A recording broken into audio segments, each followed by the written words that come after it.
Hello, this is the voice of Dylan Flynn. Hi, this is the voice of Trevor Ickrath. Greetings, this is the voice of Tracy Bennett. And you are listening to Wordle Friends, the show where two friends and one New York Times Wordle editor talk about the Wordle. Yeah, I was interested in seeing how you were going to spin that. Tracy, I can't believe this day has finally come. This is wild. I know, we've waited a while for this.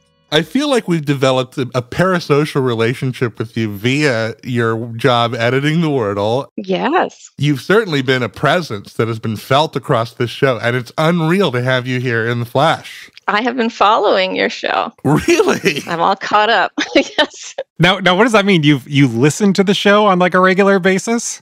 I listen to it on a regular basis by binge listening. Yes. I'm blushing, can you tell? That's kind of wild. Wow.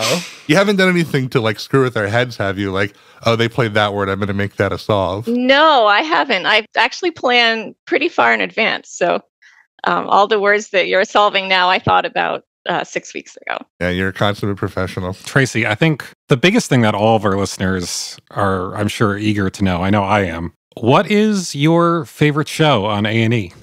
On A&E, probably Hoarders. Good choice.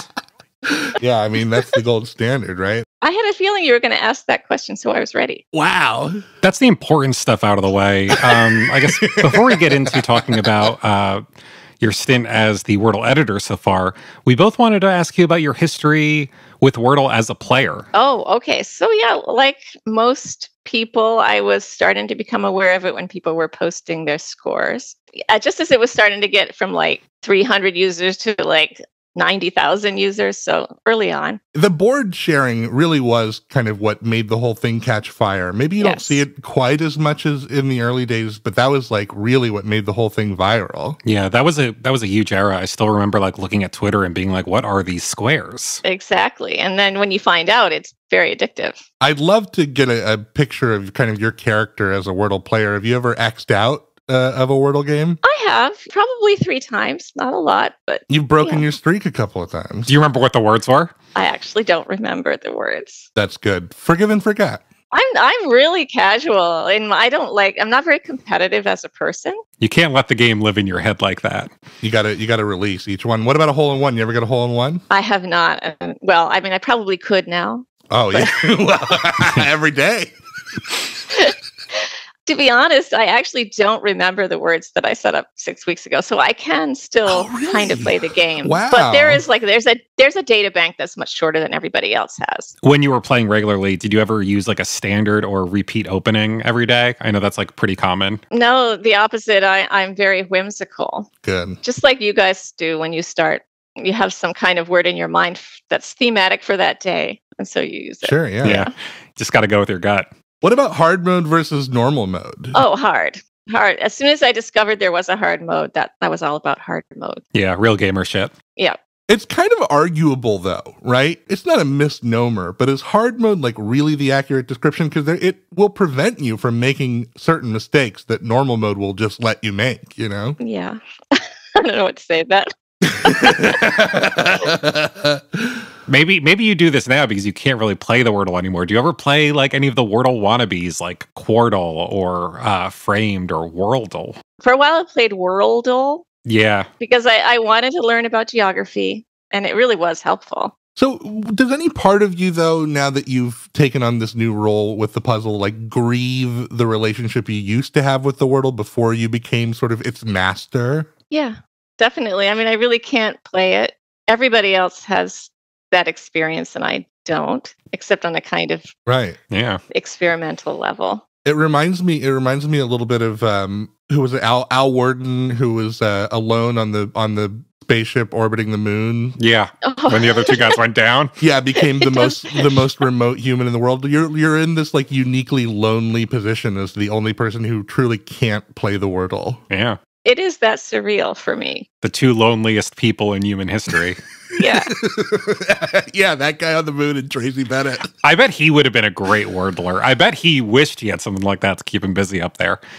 Totally. So your background, Tracy, you are a crossword constructor, of course, and you've worked at the New York Times Games for that. Yes. So relatively speaking, Wordle is a light-ish lift. Right. Even though it's a big responsibility. Your collective, I have your book here. Oh, Your collective, The Incubator, which is something you started with, what is it, Lauren Brownstein or Bronstein? Laura Brownstein. Can you just tell us a little bit about that collective and what its goals are and what it does? So about 5 years ago, Laura and I initiated a Kickstarter to fund a puzzle service. This would send puzzles by subscription 2 or 3 times a month to subscribers. We funded our Kickstarter very quickly, and so we were able to fund 2 years worth and then get a set of subscribers. Basically, their puzzles are by women and non-binary constructors, and our aim is to increase representation. What is the traditionally the breakdown there? Has it been sort of a boys' club that's had to be sort of penetrated by non-male people in puzzle construction? Yeah, sort of. I mean, there are different eras. Like since the mid 90s, it was really like 13%. I think when I started, it was like 13% were women. Wow. I think it's 30-70 now. So real strides have been made. Glass ceiling shattered. Yeah, well, shattered. I don't know, but cracked. So take us through the process of becoming Wordle's first editor. Like, did you know in advance that the New York Times was planning to add an editor? Were there interviews? No, there weren't interviews exactly, but it is a really small team. So when the Times acquired the game, I had already been at the Times for a year as a puzzle editor, associate puzzle editor. And then they had already, when I interviewed, they did say, oh, you'll probably get a game at some point. We're always designing games. The Times is always trying to come up with new games to add to their suite, like Spelling Bee and the Mini. Right. So I just assumed it would be a game like that. Whatever game was developed next, I would get. Sure. But then the game that I was supposed to get ended up being this acquired game that was already a huge smashing hit in the tens of millions of people solving. So it was a little daunting. But it really was just like the luck of me being in the right place at the right time. I was the next editor due to get a game, and they trusted me with it. I can't imagine there would have been a lot of different feelings, excitement, intimidation. Yes, all that. And, actually also naivete, because I really did like conceive of it as me just having this little byline's going to appear and no one's going to notice. But then they did this announcement, so that kind of made a big deal about it. Yeah. And then just feeling like I'm just going to be in there and everyone's going to accept it and it's going to be just fine. Never count on the internet to react positively to change, Well, not even that, but like the first day, actually the second day. So it was announced on a Monday probably. And then Tuesday, I got a knock on my door. I was still in my pajamas because I work in my pajamas in the morning at home. And I look out the window and the Channel 4 news van is parked outside my house. And I did not see this coming. I was completely living my old life. Wow. I've done a lot of interviews since then. And I also used to have stage fright, but I had to get over that. Is there traditionally a question everybody asks, like, what's your favorite 5-letter word? Or is there like a fluff one that everybody asks? What word do I usually use to start with? Gotcha. We nailed that one. Boom. What's it like? What does it feel like? Oh, well, this is a little bit of a what's it like question, Tracy, but maybe you can take us through the full scope of the duties. What does it mean to be Wordle's editor exactly? Well, no one's ever been Wordle's editor. So, unless you count Josh Wordle, he was kind of the first editor. Yeah. And certainly, I still am using the words that he chose, the full database that he chose of 5-letter words. I haven't been able to add to them yet, and I haven't. So they're all his words. It's not like you could just make up new words. Right. And I think that they chose pretty much all the good words. I don't think they left out much. Yeah, but now you got to start getting some of these Gen Z words in there, like chuggy. Oh, yeah. Bukal. I don't know how to pronounce it, but Hygge. Oh, yeah. But I'm actually considering adding bling because you guys mentioned it. And Ooh. I noticed that Latka isn't on. I was going to play it very soon to celebrate Hanukkah, of course. Yeah, so I am keeping a list of words I'll probably add once I have the capability. But like from a day-to-day perspective, I spend about 30 minutes a day doing something for Wordle, but it changes every day. So the first day I might just somehow choose, a week's worth of words. often it'll be a random number generator, though I can veto some of the choices of the random number generator. And then sometimes I will use a different kind of randomization, just looking for using the full scope of the letters of the alphabet in a week, or making sure that it's mix of nouns, adjectives, verbs, and other parts of speech. But I don't want it to be the same kind of randomization every week. Right. I don't want people to catch on. Oh, it's Wednesday. We must be doing an adjective today or whatever. Yeah. Right. But then there's also researching the words. So I do look up every word in a couple of ways. I look them up in a dictionary and I Google them to see if there are any meanings that I wouldn't necessarily want anyone to have to solve for. Yeah. Secondary, tertiary meanings. And there have been some surprises. So I that was one thing I learned from looking through feedback from the before Tracy era. Can you talk about what any of those surprises might have been? Well, I can talk about them. I don't want to repeat them. But like, Sure. one of them was an epithet for somebody small, a little person. And I didn't know that. And one was an epithet for Hungarians that was kind of dated. Gotcha. And I didn't know. It's tricky. It's lexiconically like the AOK symbol, you know? You're not sure where you're going to land in different crews with different words. Yeah. Yeah. So in the months leading up to my actually taking over the game, I was just kind of scanning what was happening and trying to decide how I would want to edit once I got the power to do so. Right. But it sounds like the selection process right now is like based primarily on like randomization, not so much as like inspiration or anything like that. Yes. I mean, in the first month, there was also some thematic choices being made. Yeah. Oh, yeah. And that was an experiment. I'm not going to call it a success or a failure, but of course it did incite some passion. There was some passion.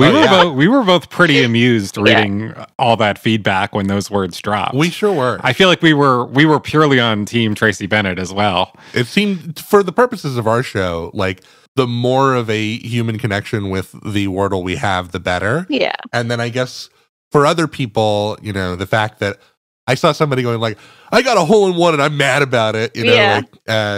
Some people were pretty upset about it. Did you feel like trepidation beforehand when you were going to try out? I didn't. That was another example of my naivete. Right. So I'm specifically, I want to talk here. We're talking about, let's just say at Wordle 523, the Thanksgiving puzzle feast was the themed answer. And like you said, there had been like little contextual solves before then, but that was like the real big. Right. The others were more oblique. Right. Even Drive, I think, was more oblique the day before. Oh, very. But, and like your first solution, or the first solution under your editorship was Begin. Yeah, right. Begin. Wordle 506, right? Yeah. So you were feeling pretty naive about that in the sense that you didn't see that there would be that crazy of a reaction to it. Right. No, I expected mostly people to either be neutral or think it was kind of fun and neat and different. I mean, I don't feel attached necessarily ego-wise to whether there are themes or not. So, we're still talking about it. We were kind of scratching our heads over it and trying to figure out why exactly people were so kind of, I don't know, turned off by the idea of it. What was that day like on your end in terms of the feedback, how it was getting to you, what that feedback was like? Was that a scary day? What was that day like for you? A little bit. I mean, I'm not used to, I'm not Twitterate. So I hadn't even been on Twitter since 2020. Yeah. I don't think. Somebody said, there are things being said. So I went and looked and I was like, oh my. And I know that, there are tens of millions of people solving Wordle, and there are probably fewer than 200 actually making this kind of course, noise about it. But at the same time, I do want everybody to like Wordle and like what I'm doing with Wordle. So it was a kind of a trial by fire. I'm almost glad it happened early on because it kind of, as an experiment, it did, yield results. You had to test the waters, yeah. Yeah, I learned something. I think if there were going to be themes in the future, it would have to be something that's surprising. Right. Because what that faction of solvers doesn't want is to be able to predict that I'm going to do a theme on a particular kind of occasion. Mm-hmm. I would just petition you to stay open-minded about it, because I think if as long as they're like oblique enough that only those looking for meaning in the Wordle would find it, that's a really fun moment to me anyway as a solver, when I'm like, oh, I wonder if they're thinking about this. Like, I just think that's a cool moment. Yeah.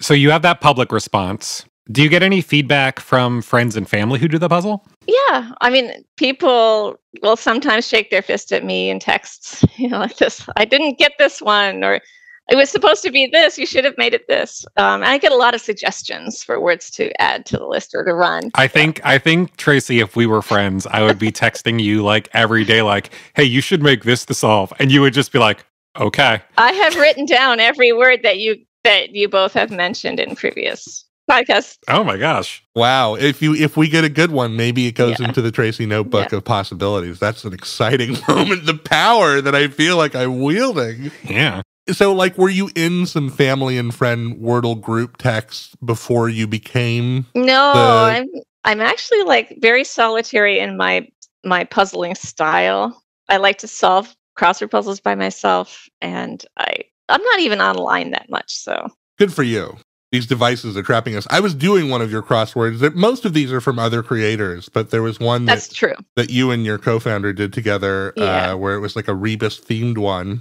Are you a solver, a crossword puzzle solver? Casually, I've had times where I would have like a big long New York Times crossword puzzle streak. Yeah, I really like to play the New York Times crossword with my girlfriend, and I don't know if we've ever talked about this on the show, but Tracy, Dylan is actually also a huge Rubik's Cube guy. Whoa. So you're one of those people who goes, chuk, chuk, chuk, chuk, chuk, chuk, and it's done? Yeah, I mean, I learned the algorithms, so, it still tickles your brain. It's not a totally thoughtless process, but it's certainly expedited. It's much faster. Once you got the moves. Yeah. While we're talking about the crossword, famously, of course, the New York Times crossword has a difficulty curve that moves through the week, and that's how they kind of space out the difficulty of that puzzle. How do you think about hard Wordle solves, easy Wordle solves? Like, good question. What makes one or the other? How to space them out? How they should, Well, it's hard to control that if you're also randomizing. So that is something I'm still kind of feeling my way to, but I'd like the difficulty to vary. So maybe if I had a random result that had like a sequence of difficult answers, I might separate them. Sure. Yeah, what do you consider to be a difficult Wordle solve? An example would be blank OUND. Oh, yeah. Oh, sure. Yeah. There are 8 possible. It's not even difficult. It's luck based. Right. Yeah, pretty much. And a lot of people write in when we have that happen. I mean, if the solve rate goes below 80%, I can see every day how the solve rate is. Like, God, I would love to see that data. Oh yeah, those stats. I'm not allowed to show them. But what is the variability there? Like if it goes down below 80%, everybody gets nervous because that means that people are getting frustrated. Right. I mean, they're writing in more. The CARE is very busy. CARE is the group of people that handle complaints and comments. What do people say? This word was too hard. Make the next one easier. Really? Yeah, or they'll complain that it's based on luck, that you can't. There's no chance to win unless you're lucky. Yeah. And that's kind of true. Okay, but if you get one of those words, which I sometimes call like a domino word where, one letter swapped out but that's like, it's fun when the Wordle fucks you over occasionally. It just can't happen all the time, I think it has to occasionally. And like breaking a streak, and I'll tell you one thing, we had a lot more mail about broken streaks than we had about Feast. I mean, we always get more mail about broken streaks. That upsets people, especially if it's for a technical reason and not just losing. Oh, a technical reason. Sometimes there are just problems with changing browsers or changing, they're using on one and then the other and it didn't transfer. That reminds me of one such example in the puzzle's history, the fetus incident following the Roe versus Wade. Fetus Gate? Yeah, Fetus Gate is sometimes called. Yeah. So I guess the New York Times, before you became its editor, it wasn't a total platform of non-involvement. They weren't totally non-interventionary in their handling of the puzzle. Were you party to that decision at all, or? I was there. Most of that kind of decision-making was done as a team. The problem, it's a perfectly fine word. It's not derogatory. It's solvable. It's a good word, but the timing was so strange and fraught that we would rather not subject, people to feeling upset, possibly when they answered that. And there still were. I mean, people did write in who did get that word and were feeling like we had chosen it on purpose or something. So that's the danger of timing. Speaking of controversial solves, Something that Dylan and I have done is we've gathered 5 of the most controversial Wordle solutions. Although I can't, is this Dylan based on what you think, or is this based on any actual data? Well, this is sort of you and me looking at the pre-Tracy era. We're looking at 5 solves that we had different sorts of objections to, I think. Right. And I think like afterwards we would like look on Twitter and stuff, and like people were kind of making an outcry about some of these words being the solves. Okay. So we just wanted to kind of pitch them to you and get your response as the current editor. Sure. Whether you think they're good solves or not. Yeah. Okay. I guess maybe we'll just read them off one at a time. The first one is Wordle 275, saute. Ooh, I like the word. Yeah, but the problem with it, Tracy, is in Wordle, it becomes saute, which is not really saute, is it? It's sought. Sout. Soaked. Yeah. Okay. So the accent is missing. Right. Yeah. That's interesting. Do people always use the accent when they write saute, though? I know that if you Google sout, you will see it on dictionary.com with the accent. Okay. That might have been even before my time of looking at Wordle. Maybe. Because I don't remember that one. Maybe, yeah. How about this one? Wordle 328, Homer. Ooh. I kind of remember a buzz about that.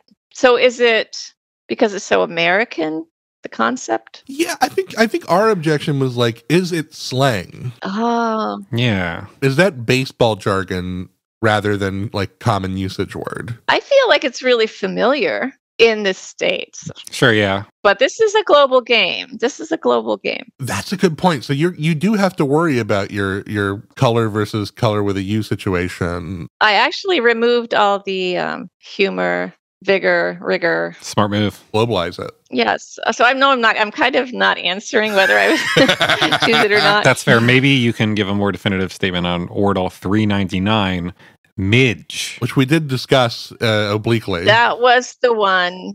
I would not use it now because I would search and I would find that it had a derogatory that was the secondary one. meaning. Okay. I guess I see that. Yeah. I don't think there's anything wrong with this next one, though. Wordle 454, pairer. Yeah. I wouldn't use it now because that was probably the one that I remember the most of all of those. Because I had people walking up to me in my private life, people I know, angry at me about that. You know, I sing in a chorus on Monday night, and the head of the chorus walked up to me and said, "I'm angry at you." And I'm like, "What? Pairer?"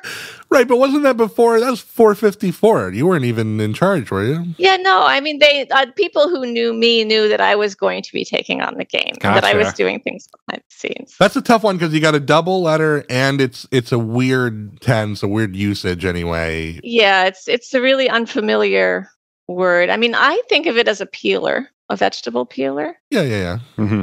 But most people call that a peeler. Right. They don't call it a pairer. It's hard to say. I suppose anything that pairs could be a pairer, right? Say there are words like that I've kind of just moved to the end because I haven't decided to actually delete them, but I've kind of said they're never going to be chosen.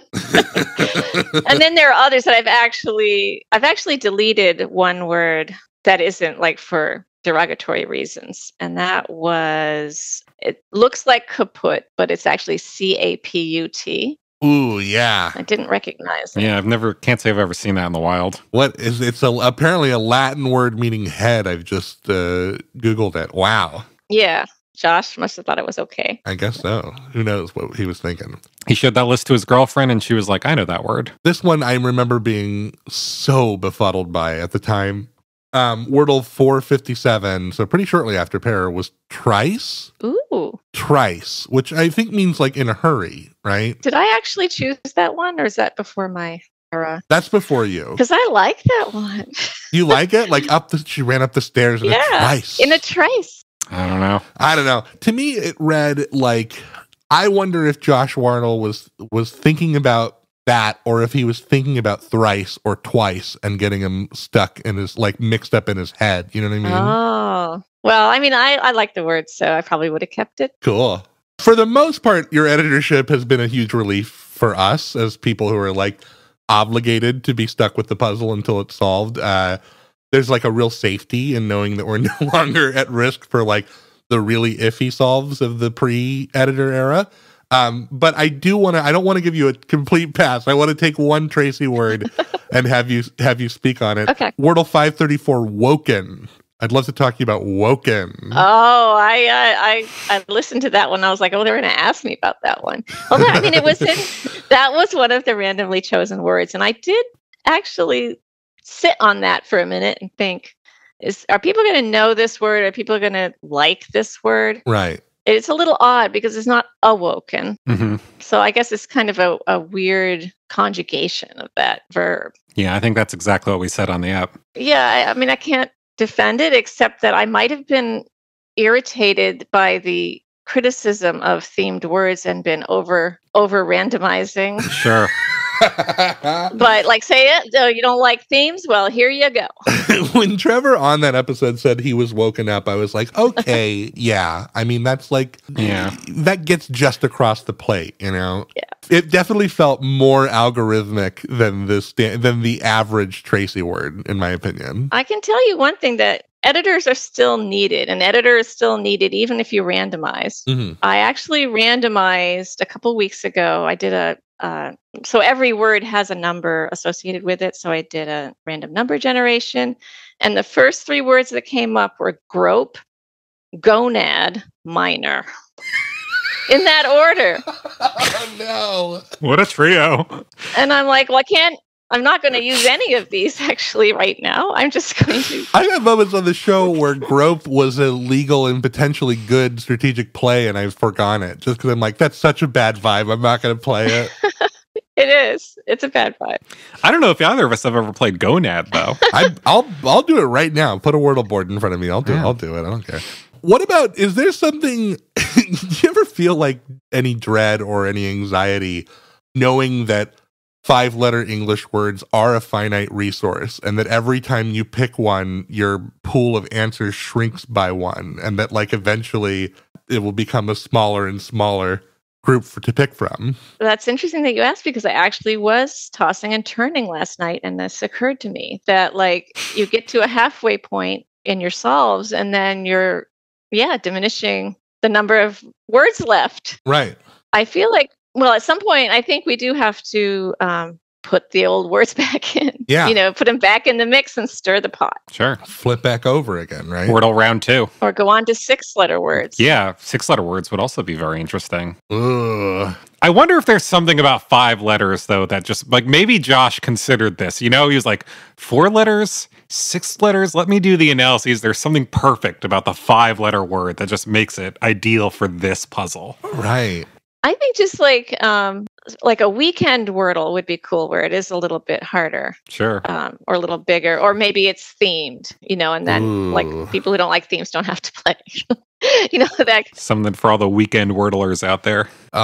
Inject it directly into my veins. That's a great idea. Yeah, I think like little bonus Wordle offerings, or play one from the archive or something like that. They're fun ideas. That'd be cool. I would just say stay away from the unlimited Wordle Unlimited model. I think it's no good. I do too. I think it's bad for the culture. Yeah, it's not just no good, dangerous, I would say almost. I think you'd burn out on it. I think the beauty of it is that it's one time a day. Whatever your time of day is, it's this finite little moment of strategy and satisfaction.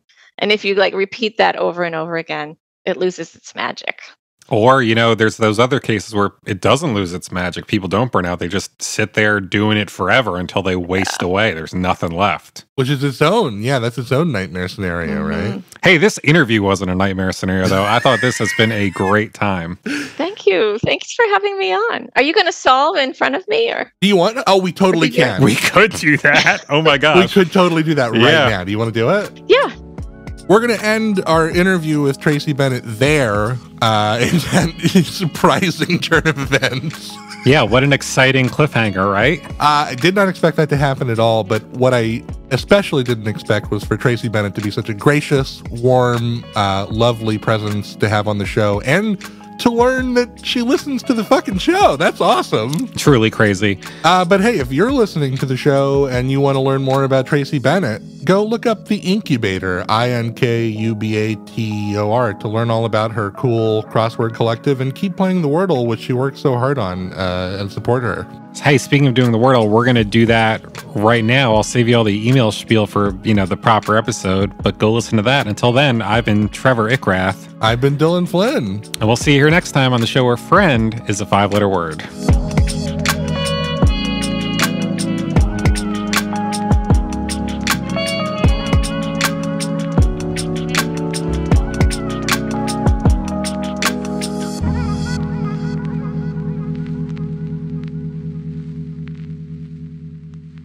This has been a production of The Lighthouse Keepers Company.